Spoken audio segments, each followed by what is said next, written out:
संतों के स्वरूप को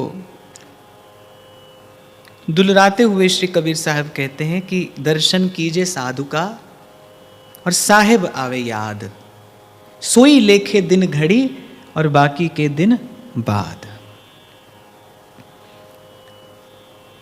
कहने का तात्पर्य ये भी है कि यदि प्रभु का स्मरण करना है, यदि आप चाहें कि जीवन में भगवत स्मरण हो और भगवत स्मरण सहज हो, तो फिर दर्शन कीजिए साधु का, साहिब आवे याद। कल भी मैंने आपको निवेदन किया था, कोई भी देश काल स्थिति परिस्थिति हो, आप हो मैं हूं कोई भी हो, परम लक्ष्य अगर किसी ने जीवन का प्राप्त किया है तो वह संत भक्त के अनुग्रह से ही प्राप्त किया है। प्रथम दिन मैंने आपको निवेदन किया था कि आरंभ में गीता, भागवत, रामायण इनका अध्ययन हुआ, चिंतन हुआ, लेकिन वो जो जीवन में भाव की मधुरता आई वो भक्तमाल जी की कृपा से आई। वो मधुरता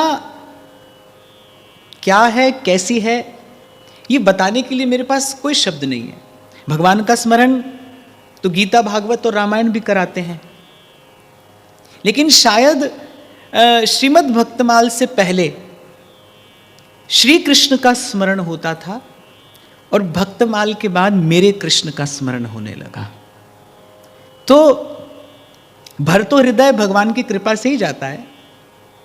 जैसे एक भरा हुआ पात्र हो तो उसमें किसी और वस्तु के डालने का स्थान तो नहीं है, पर फिर भी कुछ है जो उसमें डाला जा सकता है।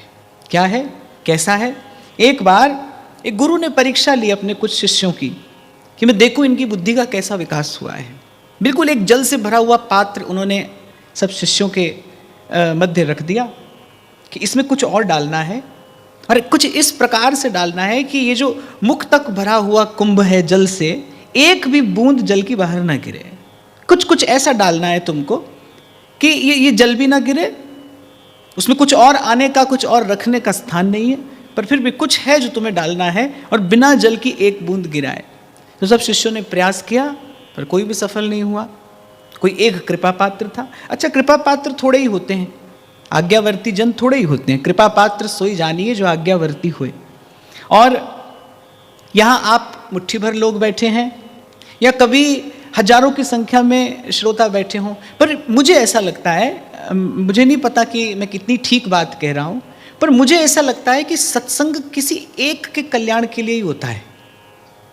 4 बैठे हों, 4000 बैठे हों, 4 लाख बैठे हों, पर मुझे ऐसे लगता है कि कोई एक होता है जिसके लिए प्रभु ये सारा उपक्रम कराते हैं, जिसके लिए प्रभु ये सारी व्यवस्था बैठाते हैं। कोई एक होता है जिसका कल्याण हो जाता है।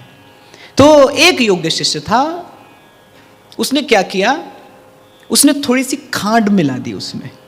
जल भी नहीं गिरा, गुरु की आज्ञा थी कि इसमें कुछ और मिलाना है, बिना जल को गिराए उसने खांड मिला दी। भेद क्या हुआ कि पहले जल कुछ और था और खांड मिलने के बाद मधुर हो गया। तो ऐसे ही इसका तात्पर्य ये ना लिया जाए कि गीता, भागवत, रामायण से कुछ कम मिलता है। हृदय तो उससे भी भर जाता है, लेकिन भक्तमाल उसमें मिश्री घोल देती है। भक्तमाल भाव का माधुर्य लाती है जीवन में।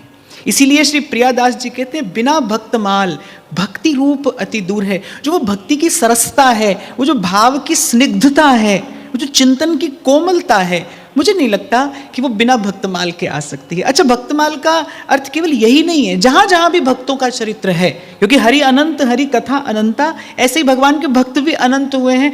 किसी से आप और मैं सौभाग्य से परिचित हो गए, किसी से नहीं हो पाए, पर जितने भी भगवान के भक्त हैं उनके जो भी चरित्र हैं वो सब भक्तमाल ही हैं। और भगवान के भक्त का चरित्र, इसका चिंतन, इसका स्मरण, इसका मनन, इसका अध्ययन, इसका पठन, किसी भी प्रकार से इसका सेवन आपके हृदय में जो भाव का माधुर्य है उसको बढ़ाता है। मैं तो पहले भी कहता आया हूँ, आज फिर आपसे कहूँगा कि आप दिन में कुछ और करें न करें, लेकिन एक नियम तो आप सबको बना लेना चाहिए कि किसी एक भक्त के चरित्र का चिंतन आप जरूर करें, भावना दृढ़ बनी रहे जिससे।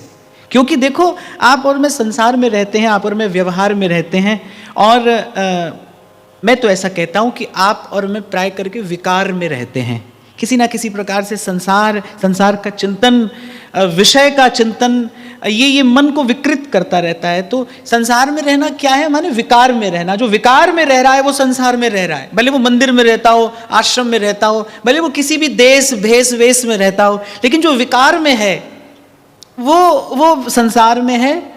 और जो संस्कार युक्त है, जो संस्कार में है, वो किसी भी स्थान पर हो, वो विपरीत से विपरीत, कलुषित से कलुषित स्थान पर भी पड़ा है, लेकिन जो संस्कार में है, जो भजन के संस्कार में है, वो प्रभु के निकट है। तो प्राय करके आप और मैं विकार में रहते हैं, आप और मैं संसार के विचार में रहते हैं, तो भजन भावना जो है वो क्षीण हो जाती है। तो वो भजन की जो भावना है, वो जो भक्ति का भाव है, वो दृढ़ बना रहे जीवन में। इसके लिए कुछ और करिए न करिए, पर भक्त का चरित्र अवश्य चिंतन करिए। यही बात श्री ध्रुवदास जी ने कही, रसिकन को संग करे निस्दिन। भक्त का संग करना क्या है, बस इसी प्रकार से भक्त के इस चरित्र के निकट जाना, यही भक्त का संग करना है। और मैं तो यहाँ तक भी कहता हूँ कि जो प्रभु के चरित्र हैं, उससे भी कहीं अधिक लाभ होता है भक्त के चरित्र का चिंतन करने से।